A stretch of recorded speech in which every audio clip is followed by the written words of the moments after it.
Yang terhormat Ibu Kristanti Wijaya, Ibu Taipi Hyong, Ibu Mei, Saudari Atina, serta adik-adik yang ada di depan HP ini yang sedang mendengar ceramah.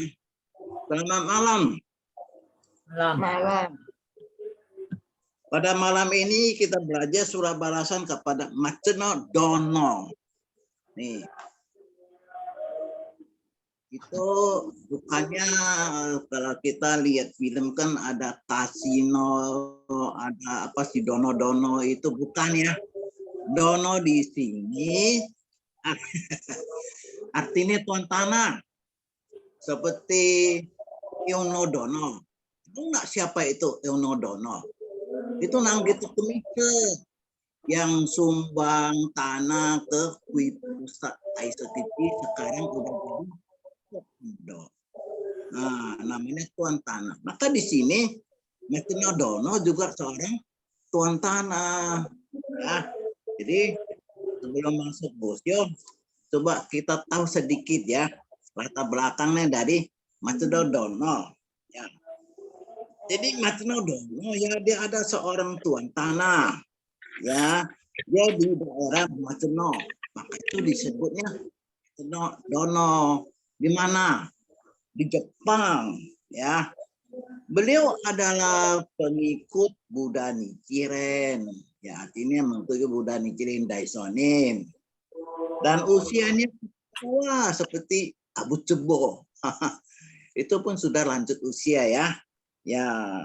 Nih, ketika Buddha Nichiren Daishonin ada di Gunung Minobu, nah karena 3 kali sudah memberi nasihat Bikku Kokuran untuk menasehatkan pemerintah, karena pada saat itu Jepang kalau tidak menganut ajaran yang sesungguhnya, sutra yang sesungguhnya, itu nanti akan jatuh ke banyak musibah, bencana, penyakit menular dan sebagainya, ya.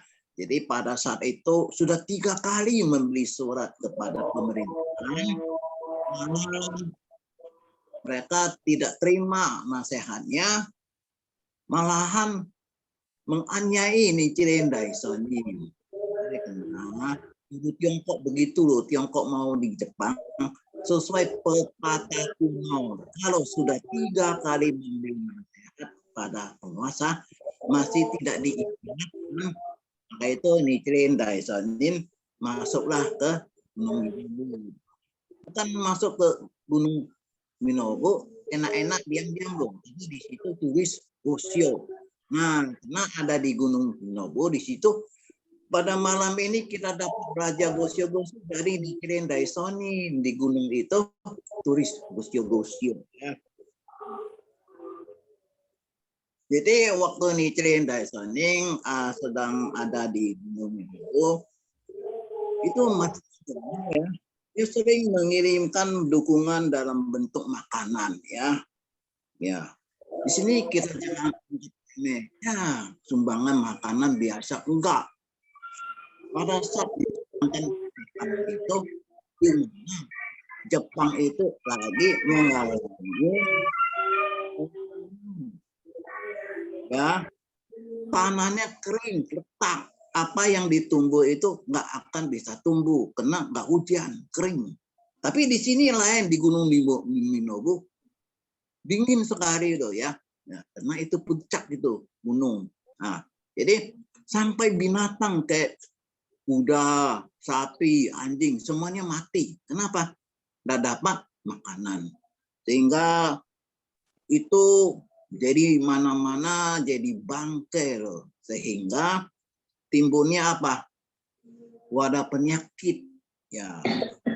Menular. Nah, seperti kalau kita di sini dalam COVID 2 tahun ini kan penyakitnya ini COVID kan menular. Maka itu kita harus itu rajin cuci tangan ya, pakai masker ya untuk menjalankan protokol kesehatan. Kalau di sini nggak begitu, kita masih tidak sampai kekurangan makanan ya. Kalau di Jepang itu Sampai-sampai binatang yang sudah mati itu tulang-tulangnya tumpukan seperti gunung loh. Berarti banyak sudah meninggal. Sampai-sampai nggak ada makanan. Dalam kondisi demikian, ini yang namanya Macnodono. Sama sekali tidak ada rasa pelit. Tetap menyumbang, ya, pakai wakil, pakai orang, ya, pakai orang. Nah, kalau sekarang itu kirim-kirim barang kita pakai apa? Kirim makanan pakai GoFood, nah, pakai Grab dan sebagainya. Dulu harus jalan kaki loh. Ya, jadi dia pakai wakil dia untuk bawa sumbangan kepada Nichiren Daishonin. Nah, itu walaupun Macnodono ya, itu sama sekali belum pernah kenal. Dia belum kenal sama Nichiren Daishonin ya. Tapi juga tidak pernah bertemu langsung dengan Nichiren Daishonin ya. Ketika itu ya sikap ini mencerminkan ketulusan hati dari sikap menyumbang kepada Buddha. Wah, ini luar biasa ya. Jadi menyumbang kepada pelaksana daripada Sakdharma Pundarika Sukha. Itu rezekinya sangat besar itu, ya. Jadi di sini luar biasa sungguh hatinya. Terus kita lihat kalau dalam inti Gosho ini begitu sulit loh mau ke Gunung Minobu. Kenapa? Karena itu di Minobu itu banyak rumputnya loh. Rumputnya setinggi 1,5 meter. Wah, itu setinggi saya. Jadi gimana bisa lihat jalannya ya mau ke tempat itu. Sedangkan kalau ada jalan kecil pun nggak bisa loh. Apalagi sama sekali nggak ada jalan. Ya, itu ditutup dengan rumput tuh setinggi 1,5 meter. Coba kita bisa bayangkan keadaan bagaimana ya di Gunung Minobu itu. Kalau kita di Ciapus ya, kadang-kadang mendung pagi kita lihat ya. Wah, pagi maupun sore itu sudah banyak itu mendung, sudah banyak itu apanya embun. Kita lihat banyak embun ya. Ini lebih luar biasa. Kenapa? Ciapus itu juga gunung Salak di situ. Nah, jadi kita punya Myohoji. Nah, ini itu waktu siang kan. Nggak bisa lihat matahari. Kenapa? Pohon-pohonnya itu lebat sekali. Matahari nggak bisa masuk. Ditutup dengan daun-daun dari pohon. Dan malam itu tidak bisa lihat bulan. Ya.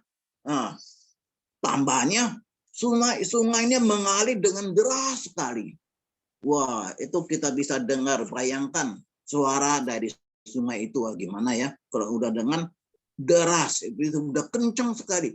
Kalau mau pakai perahu ya liwat dengan perahu, itu perahu juga bisa dibawa atau ke arah mana. Bisa bentok sama ini benturan sama perahunya juga bisa benturan sama batu-batu. Kenapa? Karena airnya terlalu deras. Jadi sangat bahaya. Nggak gampang loh.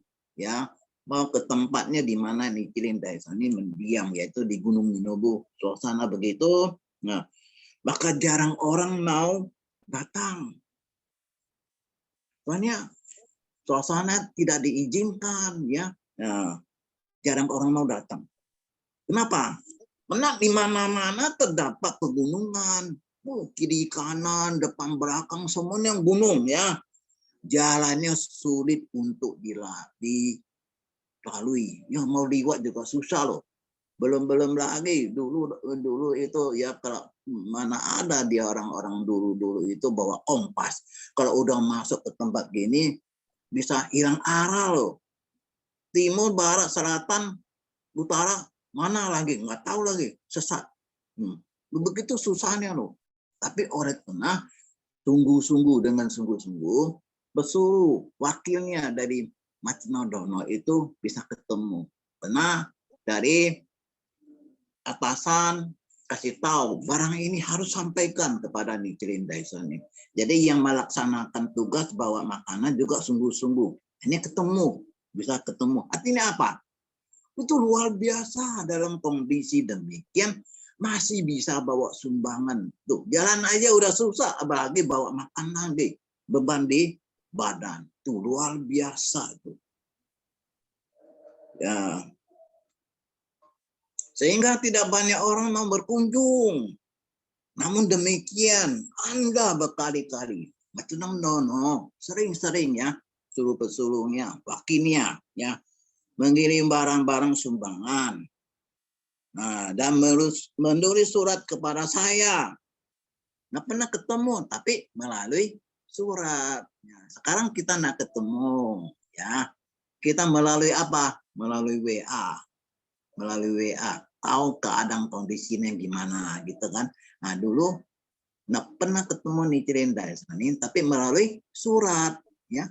Nah, jadi pesuruhnya bawa surat, nanti Nichiren Daishonin beli surat. Nah, di sinilah karena udah terima sumbangan dari Matsuno Dono, di situ Nichiren Daishonin memberi surat ini surat barasan, ya, surat barasan kepada Matsuno Dono. Karena kesungguhan hatinya Nichiren Daishonin memberi terima kasih, mengucapkan terima kasih, dan di situ dikasih tahu memberi bimbingan mengenai Triloka. Nah, dikasih tahu bahwa Triloka itu tidak ada ketenangan. Triloka itu apa nanti? Ini sekarang masih latar belakang dari Matsuno Dono, ya.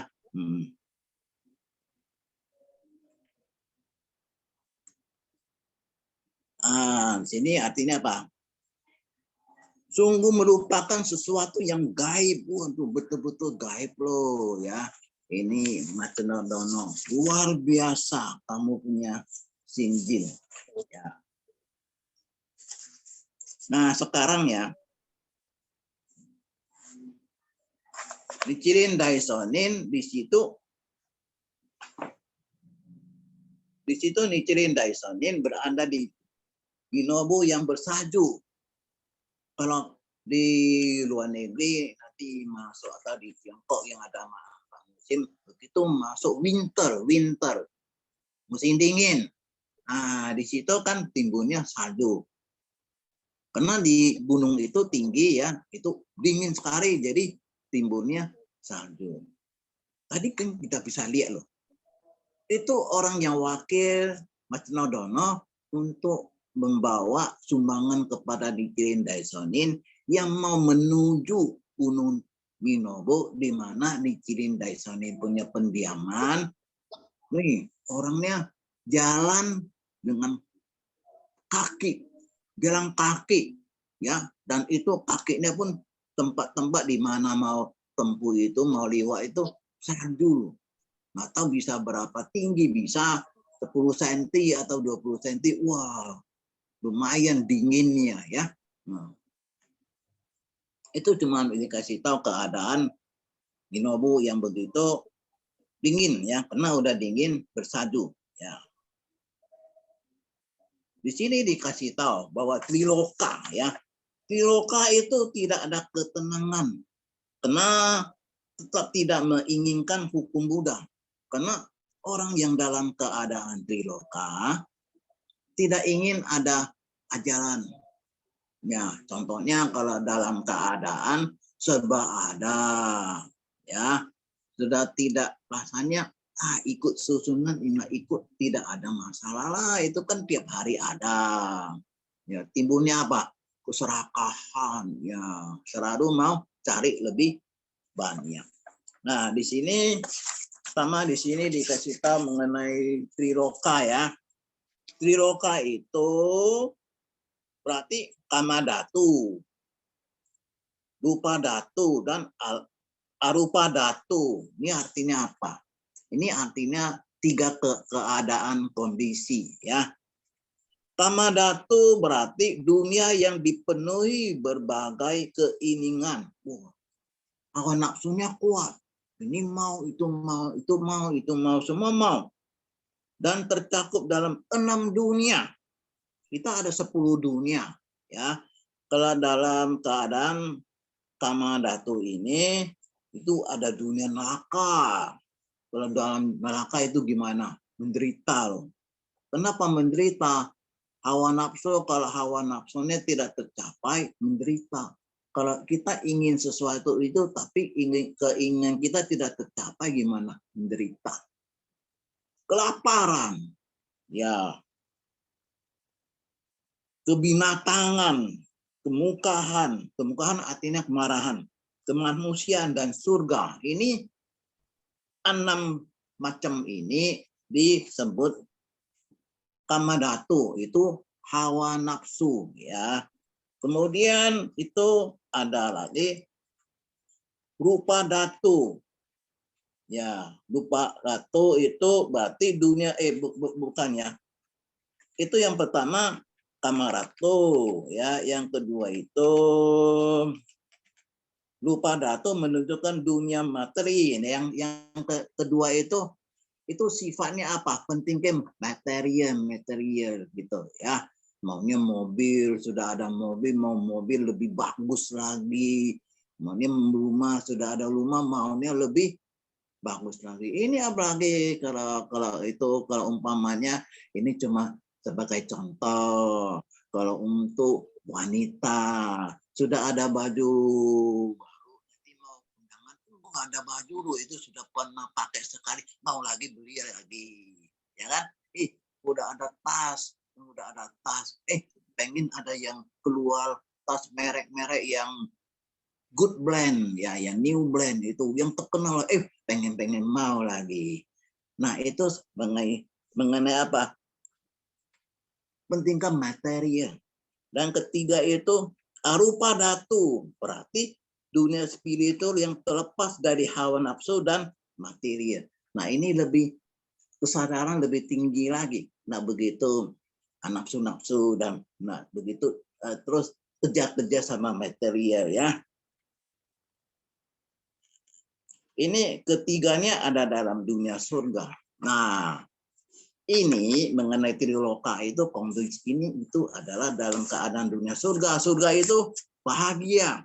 Coba kalau kita punya duit banyak, apa yang kita mau ada, bahagia nggak? Bahagia. Nah, oleh karena itu di sini di Cirindai Semi membimbing sama Macena Dono, ya, itu jangan menetap di triloka gitu. Tapi sebetulnya nanti masuk lebih lanjut itu triloka sebetulnya ada di mana? Ada di jiwa kita sendiri loh. Hanya dengan ajaran yang sebenarnya baru dapat merubah triloka jadi kesenangan. Apa? Namnyo Horinggege dari Sandai Hiyo. Ini triloka nggak bagus loh, kita mau usir. Bisa usir nggak? Nggak bisa, karena dia melekat di dalam jiwa kita. Ini seorang yang sesat. Gampon no mumio. Seorang yang sadar, gampang no hosyo. Ini bukan dua orang. Jiwa yang sesat maupun jiwa yang sadar itu adalah orang-orang itu juga satu orang, tapi dalam orang itu jiwanya ada sesat, itu nggak ada sadar. Nah, ini juga di sini dikasih tahu mengenai triloka ini itu sebetulnya ada dalam jiwa kita. Untuk supaya bisa loba ini triloka, nanti ini kan neraka ya. Jadi bisa kita masuk ke keadaan yang Goseno Anon itu dalam, coba yuk lihat Gohonton itu Goseno Anon. Saya di tanah ini bisa aman tentram. Tanah apa? Tanah Joko. Jadi kalau tanah Joko itu ada di mana? Juga ada di dalam jiwa kita itu. Nah, jadi bukan ada di mana-mana. Jadi tujuan hidup kita ini bukan triloka. Apa? Tanah Joko, ya, tanah Buddha. Nah, di sini dikasih tahu, triloka tidak ada ketenangan kalau dalam keadaan triloka. Kalau banyak material juga takut apa? Takutnya satu saatnya juga bisa hilang, ya. Tidak menginginkan hukum Buddha nih, orang dalam keadaan kondisi yang sudah serba ada ini, dia tidak perlu ajaran, tidak perlu lagi hukum agama Buddha. Yang penting apa? kekayaan lebih penting lah. Jadi coba ditaruhkan, mau kesadaran atau mau kekayaan? Pilihnya kekayaan. Tapi kalau kekayaan itu cuma bahagia relatif, artinya hanya sementara. Ya, tapi kalau kita bisa mencapai kesadaran Buddha, itu bahagia yang mutlak selamanya. Ya. Itu kita sebut Nam-myoho Renge Kyo, hidup kita bisa jadi lebih bagus, sandang pangan itu bisa mencukupi, itu semuanya itu adalah sarana untuk kebutuhan kita supaya kita bisa jalankan kita punya kepercayaan, gitu ya. Jadi kita harus selalu bisa rasa puas, ya, seperti umpamanya Athena. Umpamanya Hatina, oh sudah waktunya untuk bikin ring, dia bikin ring. Enggak, terus dagang-dagang mau cari uang banyak-banyak gitu, ya kan? Maka akan mendatangkan ketidakkebahagiaan dalam dunia. Ya, artinya kalau kita lepas dari hukum Buddha, ya kita tidak akan bahagia.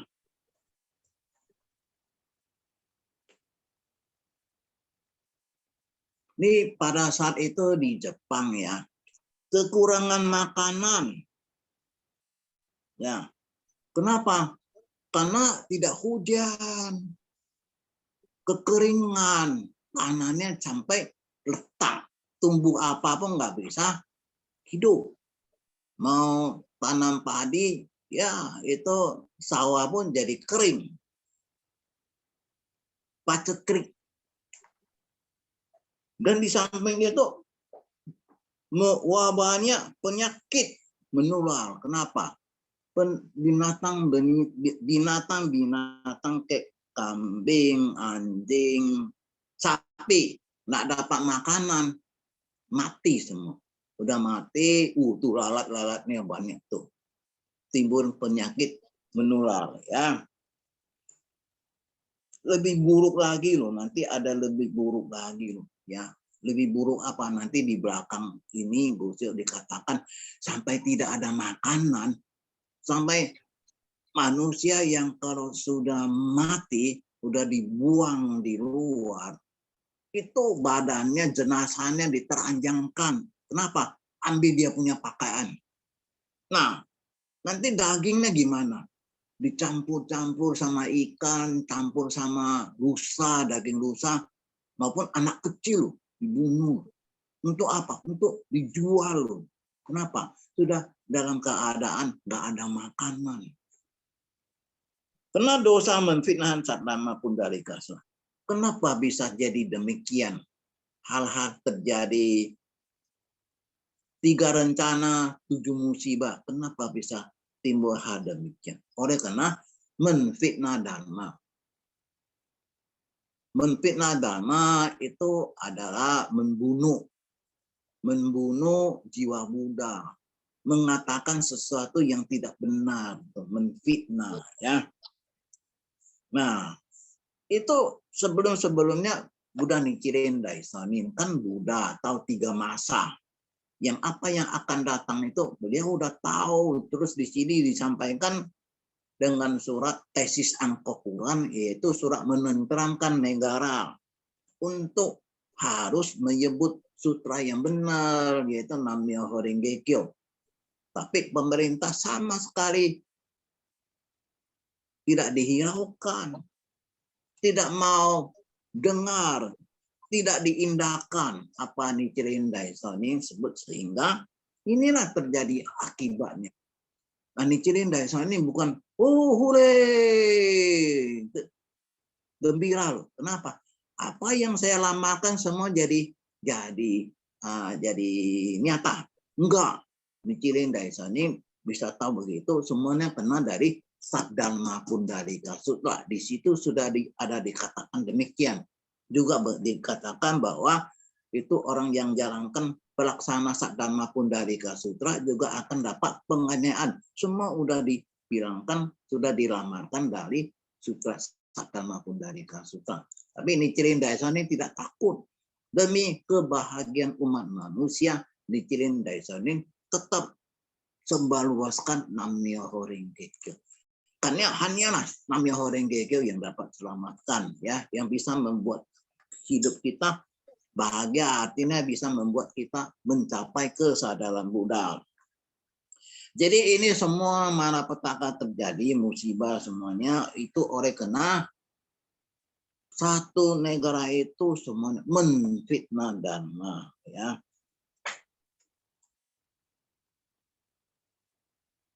Di situ sudah mengingatkan pemerintahan untuk menentukan negara harus menegakkan filsafat yang benar.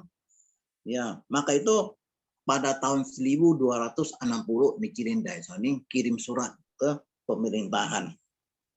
Ya, pemerintahan itu sama sekali tidak mau dengar, ya. Malahan sebaliknya semakin menindas Nichiren Daishonin. Nichiren Daishonin tidak ada buat kesalahan, tidak ada jalankan sesuatu yang tidak benar, tidak merampok. Tapi oleh kenapa? Oleh karena mau membabarkan Saddharma Pundalika Sutra. Oleh karena mau nasihat pemerintah yang di Jepang itu diberitahu harus menganut hukum yang sebenarnya, yaitu filsafat Namyo Renge Kyo, sehingga dapat penindasan, ya. Sehingga seluruh negeri Jepang itu rakyatnya, cerita semuanya menjadi menumpuk penfitnah Dharma, ya. Itu bagaimanapun Nichiren Daishonin dianiaya, ditindak pun, ya, Nichiren Daishonin tetap bertahan seperti tiga peristiwa, tiga itu Acahara punya itu petani, ya, mereka tetap sebut Namyo Renge Kyo, sama sekali tidak pernah takut mundur. Begitupun Nichiren Daishonin dapat banyak penganiayaan, tetap bertahan, ya. Kalau kita jangan bilang gini, ya, bisa di penganiayaan, ya. Kita ini kalau udah sebut Namyo Renge Kyo, ya, nggak dapat karunia aja tuh udah mulai mundur loh, ya. Belum dapat penganiayaan loh, ya. Ya, ini Nichiren Daishonin dapat penganiayaan pun tetap tidak mundur. Ya, kenapa? Nichiren Daishonin seperti maungan singa, ya. Itu yang kemarin Gosyo yang baru kita belajar itu, ya. Itu ada raja dari singa. Jadi Buddha Nichiren Daishonin tetap mempertahankan, tetap menyebut Namyo Renge Kyo. Jadi ini sini tidak ragulah bahwa Nichiren Daishonin adalah pelaksana Saddharma Pundalika Sutra. Maka tuh di Saddharma Pundalika Sutra di situ ada, atau di bab berapa situ ada bahwa orang sebagai pelaksana Saddharma Pundalika Sutra pasti dapat dianiaya dengan tongkat, ya, bisa dibuang, bisa dibuang di Pulau Isu, buang di Pulau Sado, buang di Pulau Semang Hijau gitu. Itu semua lamaran jadi tepat itu.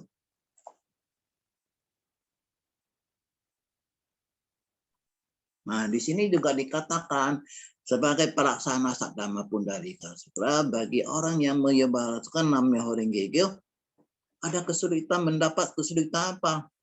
Hukuman buangan. Nah, sekarang Nichiren Daishonin waktu di Tatsuki no Kochi, di mana kepalanya mau dipenggal itu langitnya timbulnya meteor sehingga agodonya takut lari, maka Nichiren Daishonin tidak dapat dipenggal, lantas dibuang kemana? Pulau Sado. Maksudnya supaya Nichiren Daishonin dipenggal nggak bisa mati, buang ke Pulau Sado aja supaya dia mati ke sana kedinginan, kelaparan. Di situ juga udah standby Abu Tsubo untuk membunuh Nichiren Daishonin. Tahu-taunya Abu Tsubo lihat Nichiren Daishonin badannya kurus, mukanya weras asih, maitri karuna. Tahu-taunya jadi udah berdialog, tahu-taunya jadi muridnya, sehingga Abu Tsubo bukannya membunuh Nichiren Daishonin, malahan jadi pelindung, jadi muridnya Nichiren Daishonin, ya. Nah, di situ Nichiren Daishonin dibuang ke Pulau Sado. Nih ada pelindungnya, jodoh yang baik, yaitu ketemu Abu Tsubo. Kenapa mau dibuang dapat penganiayaan? Karena mereka membenci pelaksana Saddharma Pundarika Sutra. Karena Nichiren Daishonin, apa yang dibabarkan hukumnya sebenarnya semuanya ada di dalam kita punya penghidupan sehari-hari. Nah, itu mau mencapai kesadaran Buddha bukannya setelah mati, tapi waktu kita hidup kita udah bisa mencapai kesadaran Buddha. Nggak usah tunggu kita mati. Karena filsafat yang katakan mau mencapai kesadaran Buddha harusnya ada di mana? Dunia barat, Sukawati. Di situ bisa tidak akan lahir kembali. Selamanya bahagia di situ.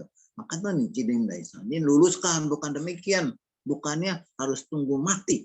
Pada saat kita hidup, kita sudah ada kebahagiaan. Contoh, nih, kalau neraka gimana?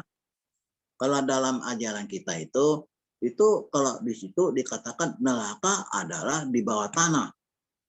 Kalau filsafat dari Nichiren Daishonin itu neraka itu adalah penderitaan. Umpamanya sakit gigi, nah itu dalam keadaan neraka. Nah, dalam keadaan surga gimana? Bukan kita ke atas, tapi surga di sini kebahagiaan. Ini gajinya dalam kondisi sekarang ini perusahaan pun udah susah, dagangnya sepi, dapat bisa dapat tambah gaji loh.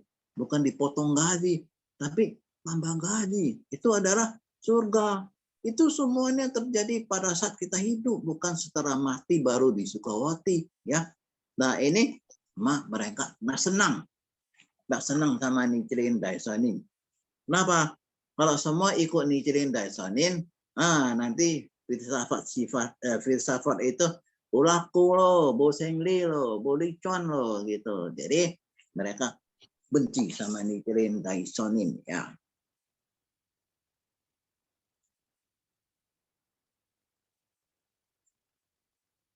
Di sini dikasih tahu bahwa Matsudo Nyudo, ya, ini yang menyumbang pelaksana Saddharma Pundarika Sutra yaitu Nichiren Daishonin. Secara mutlak pasti dapat mencapai kesadaran Buddha pada masa yang akan datang. Udah pasti itu, ya. Kenapa? Karena selalu menjalankan ikuti ajaran yang sesungguhnya. Ikuti ajaran dari Buddha Shakyamuni yang kasih tahu bahwa nanti untuk masa mutakhir dhamma, ajaran yang kita nganut itu adalah Saddharma Pundarika Sutra, yaitu Nam-myoho Renge Kyo.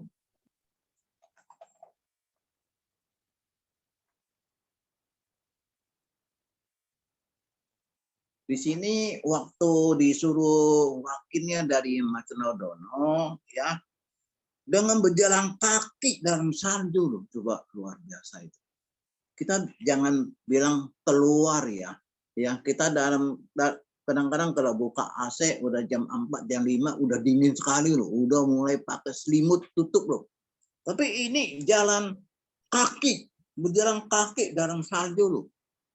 Ini itu bukan di jalan rata. Begitu kaki angkat bisa masuk lagi mungkin 20 cm, 30 cm, harus angkat lagi kaki. Itu sulit untuk jalan, ya. Dengan berjalan kaki dalam salju. Untuk apa? Untuk pesuruhnya diminta Macenodono untuk membawa sumbangan makanan kepada Nichiren Daishonin. Terus di sini dikasih tahu jiwa manusia adalah fana, tidak menetap, ya, berubah-ubah. Nih, kenapa bisa tidak menetap? Karena kita ada 10 dunia, ada 10 macam keadaan, ya. Umpamanya malam ini ada pertemuan cabang online. Ingin mau dengar. Tahu-tahu temannya datang, ajak pergi makan di pik di situ. Di situ ada loh. Itu ada babi panggang juju itu enak sekali loh. Ya. Diajak makan nggak usah bayar loh. Wah, ikut pertemuan ini kapan aja ada lah. Tiap bulan itu tiap hari Jumat selalu ada. Ikut temannya pergi. Nah ini izinnya tidak menetap. Tadinya ingin, sekarang diundang, dicari, suruh pergi makan. Jadi pergi ikut makan. Nah ikut lagi. Nah ikut lagi apa? Seperti online sekarang ini.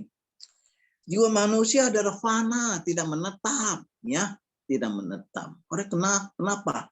Kita harus ikut hukum, jangan ikut orang, karena orang itu berubah-ubah, ya, karena ada 10 dunia. Tidak dapat menetap di dunia ini, ya.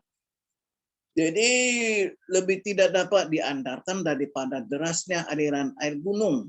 Sekalipun hari ini bisa hidup, jiwa pada keesokan hari sulit dipertangani seperti sekarang dalam keadaan COVID ini. Oh, kalau kita tiap hari bisa bangun dengan sehat. Nah, seperti saya, bangun bisa sehat, bisa pergi kerja, udah. Terima kasih Bambang Kamsialo. Ya. Nah, bisa bangun, bisa lihat matahari, udah banyak terima kasih. Apalagi sekarang bisa jalankan tugas, sampaikan kata-kata Buddha.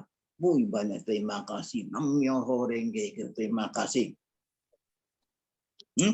Sekalipun hari ini bisa hidup, jiwa pada keesokan hari sulit dipertahankan. Kenapa? Karena pada saat itu kekurangan makanan. Nggak ada makanan. Air pun juga suka. Airnya juga susah. Nggak ada hujan. Nanti kita lihat belakang itu baru tahu keadaannya. Itu apa gawat sekali ya. Nih sampai kambing yang dihela di ke tempat penjagalan oleh penjaga ya. Maksudnya apa? Itu seperti orang itu ya, orang itu seperti kambing loh. Seperti kambing dipotong, dagingnya diambil. Juga manusia pun seperti demikian. Karena ada makanan. Daging manusia pun makan. Seru. Ya. Bab ketiga, bab perumpamaan Saddharma Pundalika Sutra dikatakan. Bab ketiga itu Saddharma Pundalika Sutra ada 28 bab. Jadi di ketiga itu bab perumpamaan mengenai 3 kendaraan. Ya, di sini dikatakan ada seorang bapak ya, rumahnya gede. Anaknya sedang bermain-main di dalam rumah, lagi asik main. Tahu-tahunya rumah besar itu kebakaran. Anak dia itu tidak tahu karena lagi asik main. Jadi orang tua ini mau menyelamatkan anak ini. Kalau dia teriak begini, nanti anaknya gimana? Anaknya semuanya keluar, nggak bisa. Pintunya sempit tadi. Terus dia pikir satu akal, dapat prasna. Sebelumnya dia tidak, tapi anak-anak juga tidak mau keluar, cuma lagi asik main. Sedangkan rumahnya sedang kebakar. Dia dapat prasna, dia teriak, anak-anak, dengar, Papa bawa 3 kendaraan. Ada yang ditarik sama kambing, ada yang ditarik oleh rusa, ada yang ditarik sama sapi putih yang dihias dengan 7 pusaka. Itu apa itu? Itu sapi yang dihias 7 pusaka itu adalah ekayana Nam-myoho Renge Kyo. Itu diumpamakan sebagai Nam-myoho Renge Kyo. Jadi anak-anak di dalam rumah itu kebakar itu adalah kita ini. Sedangkan sang ayah itu adalah Buddha ya. Jadi dalam bab perumpamaan bab ketiga itu antara satu ini adalah mengenai 3 kendaraan. Juga adalah mengenai orang kaya. Orang kaya itu ketemu temannya itu lagi susah, dia kasih permata ya, taruh di kantongnya. Tak lama kemudian ketemu lagi, kok hidup kamu sengsara. Ya udah kasih, kenapa? Permata, kenapa nak dijual? Orang itu baru sadar. Ada permata. Ini artinya apa? Itu orang kaya itu artinya Buddha. Itu orang yang sengsara itu adalah umat manusia. Itu sih perumpamaan di Saddhamma Pundalika Sutta bab ketiga, kira-kira begitu ya.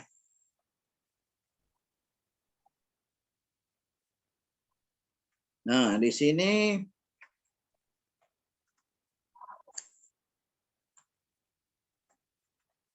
kambing yang diherai ke tempat kerja oleh kerja, jiwa manusia pun seperti demikian ya. Nih, bab ketiga, bab perumpamaan Saddhamma Pundalika Sutta dikatakan, Triloka, tempat manusia tinggal ini tidak tenang seperti rumah terbakar. Itu tadi udah diumpamakan seperti anak-anak sedang main di rumah terbakar itu ya.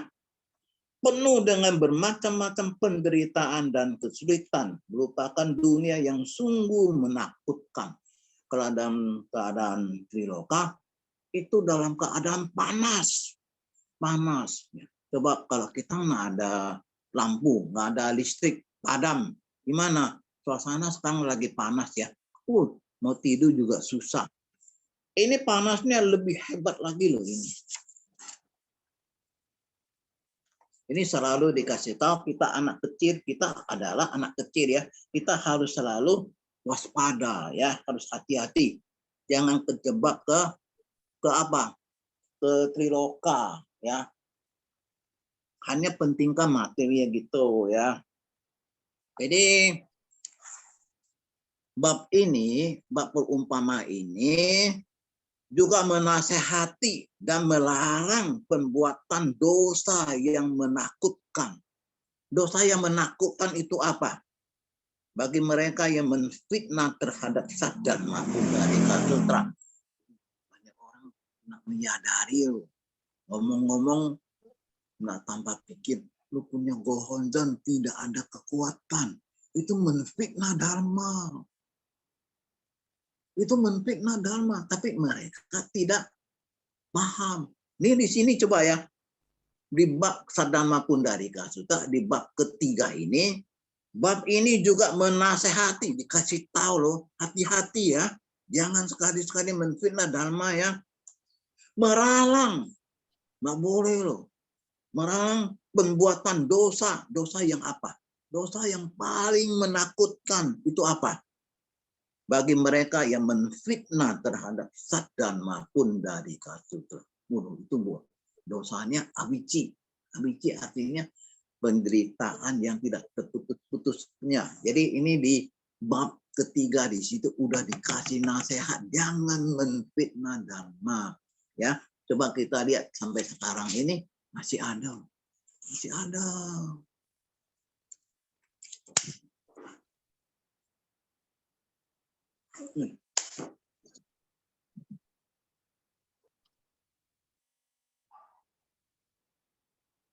Nah, seperti anak kecil untuk selalu waspada ya, kita harus hati-hati, jangan coba-coba kita menfitnah Dharma.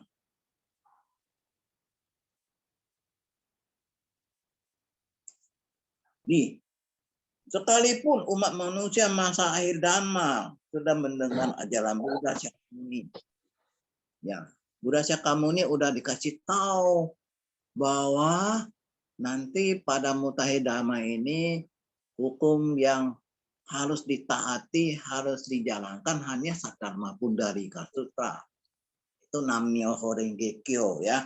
Tapi tidak sedikit pun mempunyai hati yang sadar. Nggak sadar. Sampai sekarang masih banyak yang tidak Nam-myoho Renge Kyo. Padahal Buddha Shakyamuni udah dikasih tahu. Ya, terus nih, siapa ini?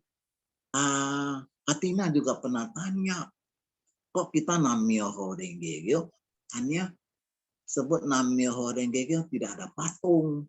Ya kita lihat ada di kuil-kuil patung Shakyamuni gede sekali. Padahal itu waktu Buddha Shakyamuni wafatnya 1000 tahun itu namanya Syoho. Wafatnya 2000 tahun supaya untuk mengingatkan Buddha-Buddha maka itu dibentuk patung untuk ingatkan Buddha Shakyamuni. Tapi untuk mutakhir Dhamma 2500 tahun berikutnya sampai sekarang tidak ada objek pemujian kecuali Nam-myoho Renge Kyo. Siapa yang bilang? Buddha Shakyamuni. Jadi kita harus taati apa yang dikatakan Buddha Shakyamuni.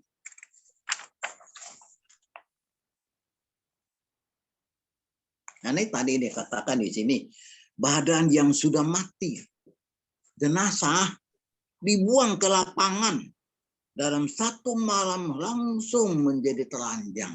Kan ada pakaian yang dilebut tuh, dirampas tuh. Kenapa? Nggak ada makanan, nggak ada pakaian. Oh ini mayatnya udah dibuang langsung sebentar aja sampai celana kolong ambil semua.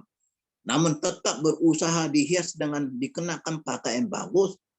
Ya, waktu hidup itu kan pengen ada pakaian, ya, tutup kita punya badan supaya panas, nak kepanasan, dingin, nak kedinginan. Tapi dalam kondisi yang demikian bisa loh.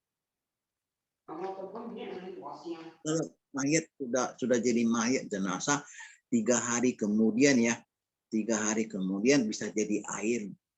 Maka itu harus dipomalin, suntik pomalin ya. Nah udah itu, nah paling-paling di rumah duka dimanapun paling 3 hari, 4 hari itu harus dikubur atau direklamasi. Nah boleh lama-lama.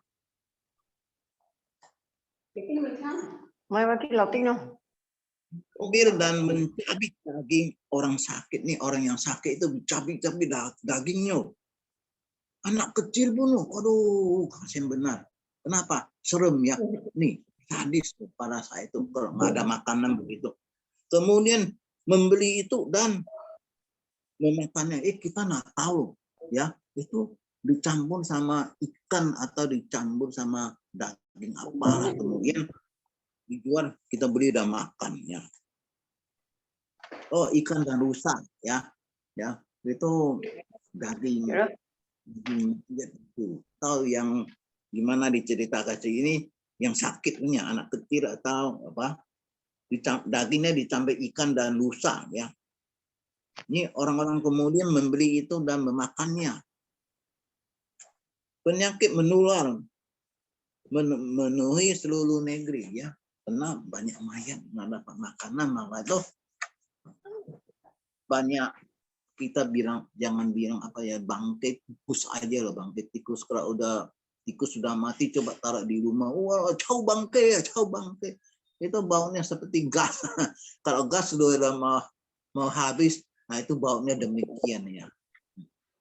Itu bau-bau demikian sehingga menyebarkan penyakit menular ya. Ini tidak bohong orang, tidak tibu orang. Hanya apa? Karena menyebut Nam-myoho Renge Kyo dengan mulut sendiri, maka diejek, dipukul dan dihukum, dibuang hingga menerima kesulitan yang mengancam jiwa pun, namun tidak mundur satu langkah pun, tetap terus menyebarluaskannya. Nih, coba ya, kalau kita ya di Cilindai Sanin tidak begitu sungguh-sungguh jalankan ya, berani menyebarkan hukum, ini hari kita sudah ada gusyo-gusyo untuk belajar ya.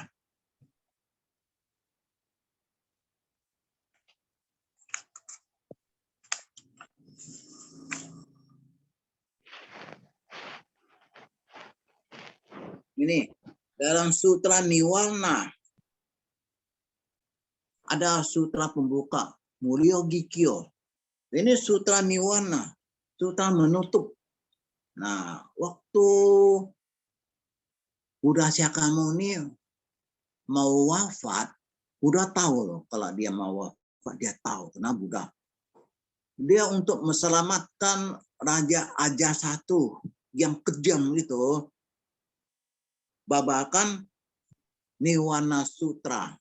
Akhirnya ini Ajatasattu, raja yang jahat kejam ini, badannya kena membunuh ayah sehingga badannya timbul leopard. Leopard itu seperti apa itu, banyak bisu-bisu, timbul nanang-nanang seluruh badan. Waduh, begitu menderita. Ini kena percaya sama itu yang dulu kan Buddha Shakyamuni Dhamma Pundalika Sutra, sekarang namanya Horenggekyo. Sungguh-sungguh percaya sama Buddha Shakyamuni punya ajaran, sembuh penyakitnya sembuh. Jadi kalau bisa selamatkan ini orang jahat satu, yang semua orang jahat itu bisa dapat disembuhkan dengan sutra ini, nirwana ya. Ini kita pikir ya, Triloka dipikirkan sebagai dunia sesat. Oh, kita jangan ini loh. Hawa nafsu kuat loh. Hawa nafsu harus jadi bono soku bodai loh. Harus timbul kesadaran loh. Jangan serakah loh. Jangan hanya pentingkan material loh. Jadi Triloka dipikir sebagai dunia sesat yang berputar-putar dalam 6 dunia ya, dan dibabarkan. Di dunia yang lebih dari Triloka ada suasana kesadaran yang unggul ya, yaitu tanah Joko. Nah, di sini dikasih tahu ya. Ada sutra, ada ini Triloka pasti ada Joko. Joko itu, dan kita harus kesadaran tanah Buddha. Kita harus tujuannya tanah Buddha, bukan tujuannya Triloka. Jadi ini artinya apa? Itu sebetulnya ya, ini Triloka yang kita dalam jiwa kita sendiri, kita yang buat sendiri. Jadi kita mau kesadaran Buddha, kita mau dalam keadaan Triloka atau mau dalam keadaan tanah Joko, tanah Buddha, itu tergantung kita punya ichinen ya. Sebagai dunia sesat yang berputar-putar dalam 6 dunia dan dibabarkan. Di dunia yang lebih dari Triloka ada suasana kesadaran yang unggul, yaitu tanah Joko, tanah Buddha. Akan tetapi dalam hukum Buddha Nichiren Daishonin dibabarkan bahwa sekalipun dikatakan penderitaan Triloka, sebenarnya penderitaan tersebut lahir dari dalam ichinen sendiri. Nah, mau buat sebab baik atau mau buat sebab buruk itu dari kita sendiri, dan tidak ada tanah Joko di dunia yang lain. Karena dalam jiwa sendiri itu yang bisa munculkan tanah Joko, tanah Buddha. Jadi nggak usah tarik di mana-mana. Nah, demikian jika manusia tidak mengubah ichinennya, maka tidak ada jalan lain untuk membangun tanah Joko. Jika terlepas dari Triloka, tidak mungkin ada tanah Joko. Ya, jadi Triloka nggak bisa lepas dari barang kita. Ini, umpamanya saya ini hari capek, nafsu makan. Nanti besoknya gimana? Kerjanya lesu, lemah. Jadi ini semua hawa nafsu dan sebagainya ada di mana? Dalam jiwa kita sendiri. Jadi Triloka tidak mungkin ada tanah Joko kalau kita terlepas dari Triloka. Jadi artinya kesesatan maupun kesadaran itu adalah dalam jiwa kita sendiri. Ya, dengan demikian harusnya prinsip bahwa menjalankan Triloka adalah tanah Joko. Dua-dua ini ada kesesatan itu dan kesadaran. Dan justru hanya satu yang bisa selamatkan. Apa? Nam-myoho Renge Kyo dari Sandai Hiho. Yang membawakan kedalaman jiwa seperti ini. Hanya hukum Buddha Nam-myoho Renge Kyo ini dapat memecah keadaan yang begitu menderita yang dikatakan. Jadi hanya Nam-myoho Renge Kyo aja yang dapat ya selamatkan. Dalam Triloka ada ketenangan. Ini kalau dalam keadaan Triloka kan menderita ya. Kenapa? Dalam keadaan panas ya. Sekarang yang tenang, masa sekarang yang tenang dan senang, masa akan datang terlahir di tempat yang baik nih. Kamu coba lihat, ada Gensen Anon itu dalam tanah yang aman, tentram ya. Jadi ini kita hanya satunya ya, dengan Nam-myoho Renge Kyo dari Sandai Hiho baru menyelamatkan manusia pada zaman yang keruh ini ya. Ada di saya sekian, terima kasih.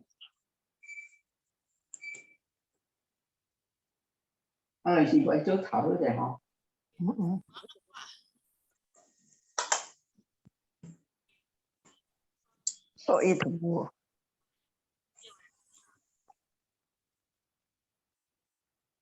Bu ya. Mungkin saya buka kesempatan nih untuk forum. Mungkin ada yang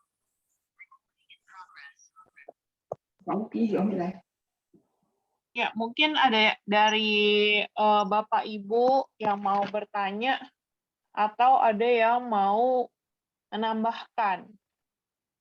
Ibu Herman? Enggak dulu ada. Yang lain Enggak ada. aja. Oh, oke. Oh. Ibu Pisyang, Ibu Pisyang. Ibu Siang. Namnya Horing Gegel. Selamat malam Namyo Horenge. ibu-ibu, adik-adik semua ya. Ya, kita dengar enak lah. Pokoknya dengar tahunya udah stop. Jadi memang ya kita hari-hari bisa bangun tidur, bisa lihat matahari, bisa ketemu gonson tuh rezeki ya. Saya sering bilang gitu. Jadi memang ya, saya ini hari pagi-pagi saya biasa ya jam 5 lewat saya udah bangun, udah sembayang, udah tuh cuci baju. Tiba-tiba Soib telepon mau pergi bersihan ya di Minangkabau. Saya langsung ya jam berapa ya, nggak pakai pikir-pikir lagi ya.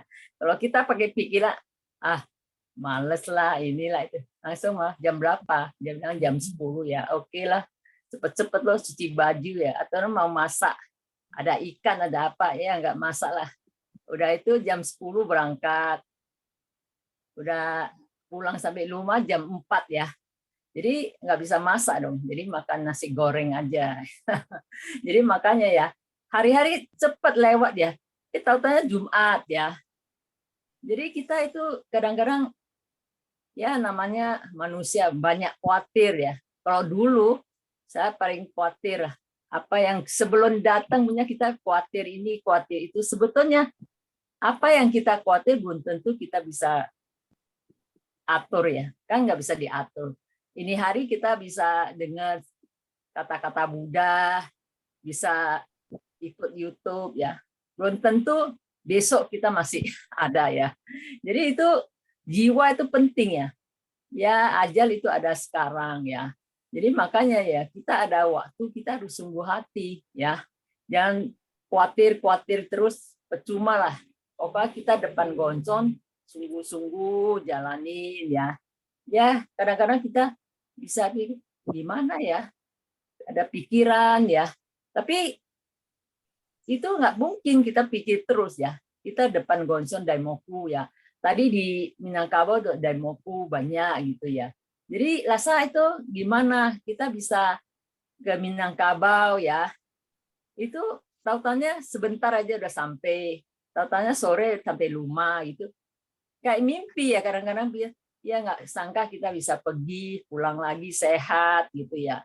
Kalau ikutin kita punya itu naruri ya, kita pasti pikir males saya ya, kalau saya kayak sakit pinggang lah ini itu. Kalau kita ikutin ya, apapun nggak bisa kita kerjain. Makanya kita hidup itu ya, kalau kita masih sehat, kita mau jalanin ya.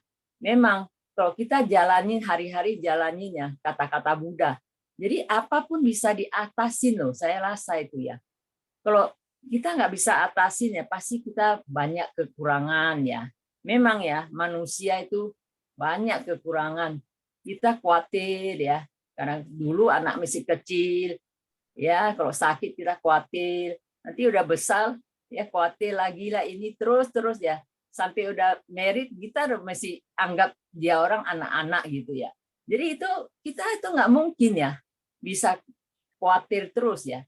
Jadi saya sering bilang saya untung lah ketemu gonson ya. Jadi jiwa kita itu kayaknya bisa ya. Kayaknya ya nggak usah banyak pikir lah. Yang penting sungguh-sungguh. Ini hari apapun yang kita mau jalani sungguh hati jalanin ya. Ya sebagai ibu rumah tangga ya biasalah kerja rumah tangga ya, masaklah apalah ya. Jadi itu sembahyang juga harus ya. Jangan males ya. Jangan ikutin kita punya males. Pokoknya kalau males tuh supaya lah nggak bisa ya. Kita bisa atasin apapun ya. Memang ya kita terjadi apapun nggak bisa salahin suasana ya, salahin orang lain ya. Kita banyak sifat yang buruk itu ya. Sifat buruk itu ya binatang lah, sifat binatang ya. Kan kadang-kadang kita suka nonton TV atau apa ya. Ada yang bisa bunuh neneknya gara-gara minta uang nggak dikasih, tega ya, pakai bunuh gitu. Jadi itu sekilas itu silap lah gitu ya. Jadi makanya kita itu harus waspada hari-hari. Kalau kita suka marah benci, otomatis ya jiwa kita sesat ya. Jadi kita kalau bisa sadar ya, cepet-cepet itu depan gonson. Kalau kita nggak namyo horinggegyo mau jadi apa nggak tahu ya. Memang ya kita memang sudah ketemu namyo horinggegyo. Kalau kita nggak sungguh hati mau perbaikin ya kita punya sifat. Sifat itu susah ya, mau perbaikin susah. Harus tiap hari waspada, kayaknya mau tinjau diri lah itu. Ini hari kita sifatnya gimana ya, harus tahu ya. Kalau saya sembahyang gonson ya, ini hari ada marah nggak, ada apa kesel nggak itu. Kadang-kadang saya suka pikir gitu ya. Jadi memang ya susah kalau kita itu ada marah, ada benci itu. Jadi kita nggak bisa dah. Jiwa kita kayaknya sempit gitu, nggak bisa enak hidupnya ya. Jadi kalau saya rasa kalau saya hari-hari lewatinnya ya ibu rumah tangga itu kerjalah apalah. Jadi hari-hari ketemu gonson itu ya tinjau diri, tambah daimoku ya. Jadi dengan kata-kata Buddha cepet lah lewat ya, waktu cepet sekali. Makanya kita jangan tunggu-tunggu kayaknya mau kerja apapun, entahlah besok lah gitu ya. Kadang-kadang kita itu umur ya tambah ya. Kita punya kayak dulu kita kan mau kerja apa cepet-cepet ya. Sekarang mau kerja apa kadang-kadang nggak ada tenaga ya, besok aja gitu ya. Tapi kita harus bangkitkan semangat ya. Kalau kata-kata Buddha ya, kita sering dengar. Jadi kita otomatis ya, kita bisa cas, kita punya jiwa ya. Memang ya sekarang itu seperti sekarang bulan Juni masih ada hujan gitu ya. Kayaknya gimana? Aturnya pun udah kacau balau gitu. Jadi kayak kita punya jiwa juga kadang-kadang kacau balau lah. Kadang-kadang pikir inilah itulah ya. Jadi makanya jiwa Buddha ada di dalam diri kita. Kita mau pinter-pinter timbulkan kesadaran Buddha. Jangan sesat terus. Kalau kita ya marah benci, akhirnya kita itu terus jalanin. Jadi kita nggak bisa munculkan kita punya jiwa Buddha ya. Jadi makanya kita semualah sama-sama belajar, mau dengar kata-kata Buddha, biarpun kita ada kekurangan, tapi kalau kita sungguh-sungguh jalanin ya, bisa atasin apapun ya. Kalau saya sendiri rasakan ya, apapun yang terjadi, yang penting kita ikutin kata-kata Buddha, jangan pakai pikiran. Kalau pakai pikiran kita nggak bakalan bisa atasin apapun ya. Jadi makanya saya harap semua lah kita berbagi pengalaman kayak ya. Jadi kita sama-sama belajar. Saya banyak belajar ya dengan kata-kata Buddha, kita dikit-dikit belajar. Akhirnya kita itu dapat ya bekal gitu ya. Kita senang gitu dengan kata-kata Buddha ya. Ya sekian lah. Cepet banget Nggak Jadi bisa. saya lagi mikir soalnya kata Ipisya jangan nunda. Ya Amei, Enggak dulu. Amei kumpul banyak lah. Nanti Belum, lupa Kak. kasih keluar dikit-dikit.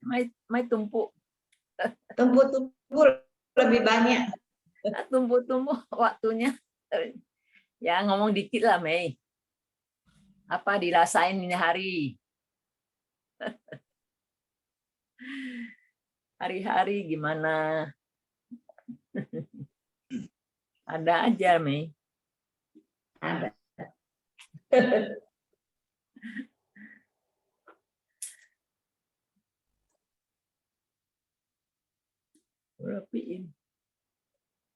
Kristanti lah, tambah biar banyak. Kalau enggak, mungkin saya mau menyapa Popo dulu nih. Ada Popo. Popo, apa kabar? Popo itu, Popo, cerita dong Popo, suaranya meduk. Suruh buka fotonya. Ya malu-malu. Jangan malu-malu dong. Cerita, go. Ayo, Po. Udah lama nih nggak denger suaranya Popo. Halo, Po. Halo, Po. Apa? Iya, Apa, Popo Popo? pengen denger. Popo Pengen udah denger. makan bakcang. Pengen Popo udah denger makan kabarnya bakcang, Popo, cerita Po. dong. Kalau makan bakwan, ingat wah punya Vivi. Vivi jauh. Nggak bisa buka bagi. fotonya. Ya udah makan bakcang harus cerita. Iya, Po. Ya. Udah lama nggak denger suaranya Popo. Aku juga pengen denger kabarnya Popo gimana gitu sekarang. Lain-lain mau kasih bakwan tapi Vivi jauh, nggak bisa kasih. Popo masih main ke Jakarta nggak, Po? Jarang ya, jarang Oh, pergi ke jarang. Jakarta. Oh. Mungkin Senin ke Jakarta kali. Vivi ada ke Jakarta. Aku enggak sih, paling kalau mau ke Jakarta aku nitip lilin dong. Hari Senin kita ke Jakarta mungkin. Oh. Iya. Oke. Popo gimana kabarnya sekarang? Sehari-hari ngapain aja, Po? Ayo makan tidur aja, Popong nggak ada kerjaan. Makan tidur. Makan Gemuk tidur, berapa kilo? gemuk 5 kilo. Ya, bagus lah. Oh, naik 5 kilo. Kemarin Cerita hah? Nanti Cerita hari lah. Senin. Hari Senin mungkin udah bisa ke Trogong keliling-keliling, mungkin bisa. Abi udah lewat kan ini, masalah dia udah lewat kan. Bisa jalan-jalan lah.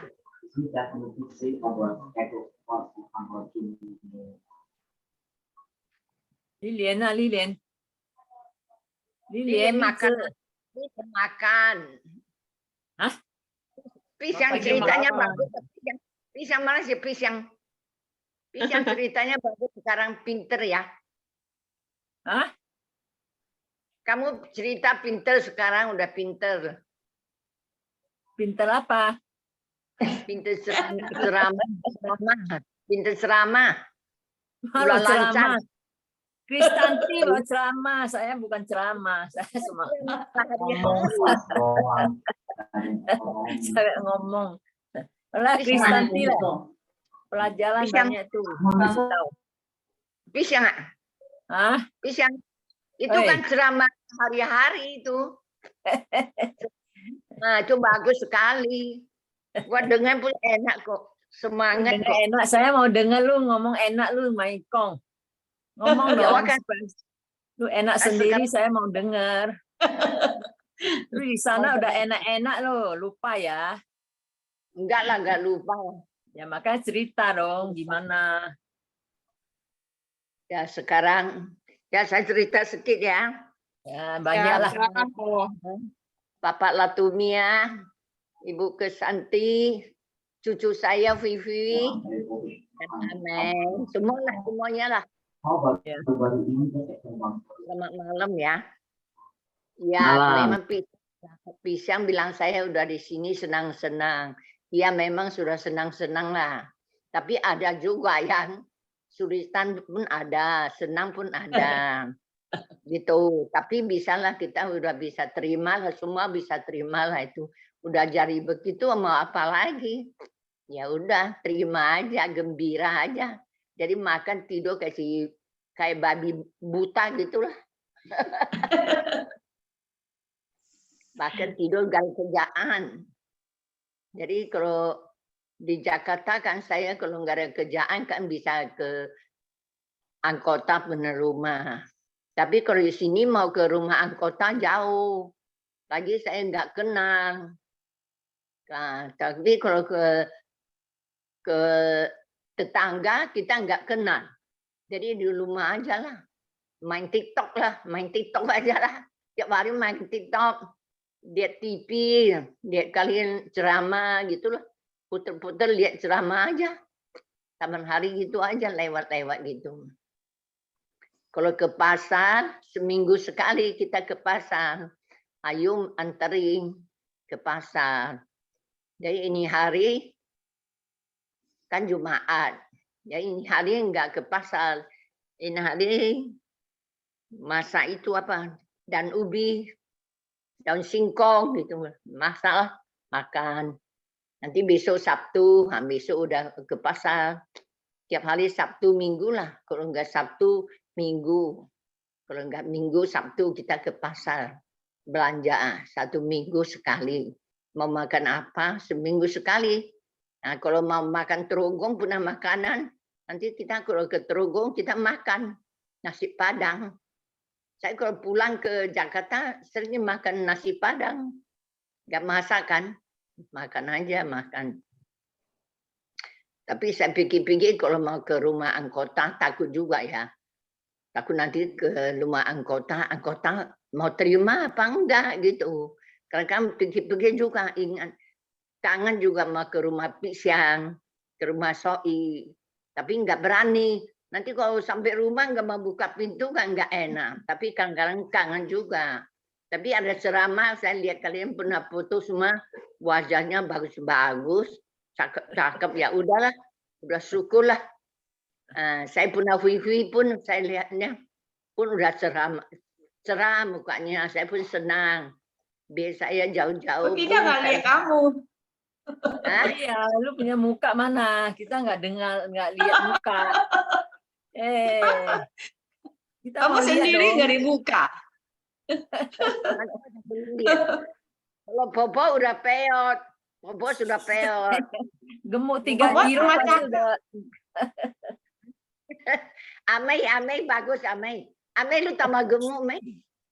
Gua malah tambah gemuk, enggak lah. Tambah Kamu gemuk yang ya. gemuk. Namanya bau Kamu gemuk. yang gemuk. Amei lu Tambah gemuk berapa kilo? cantik. Tambah muda. Siapa? Udah tua kok. Si Kristanti. Iya tambah cantik, sampai muda ya. Memang iya. Kamu mah iya juga. Sama. Pak Latumia masih ganteng gitu. Ini muda. Ya masih sama yang dulu lah. Sama agak tua dikit lah. Enggak tua lah. Mesti gitu kok. Enggak tua-tua. Mana saya enggak bohong. Saya baru bilang sama si Lise. Pak Latumia enggak tua-tua ya gitu-gitu aja.